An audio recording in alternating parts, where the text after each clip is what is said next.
ওই মুসলমান ধর্মে যাবেন, আবু জাহেল নবীর আপন কাকা, সেও নবীকে মানে নাই। ওই রকম আবু জাহেল 2-4 কুড়িতে না মানলে নবীর কিছু আইসে গেছে নাকি? কিছু আসতে গেছে?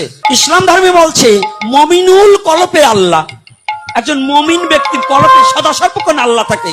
আর সনাতন ধর্মে কি বললেন? নাহং বৈকুণ্ঠে যোগিনং হৃদয়ে নচ মদ ভক্ত যত্র গায়ন্তি তত্র তৃষ্ণাবিহে নারদ। যে জগতে ভক্তকে ভালোবাসতে পারে না, সে ভগবানকে ভালোবাসতে পারে না। যে মানুষকে ভালোবাসতে পারে না, সে কোনোদিন ঈশ্বরকে ভালোবাসতে পারে না।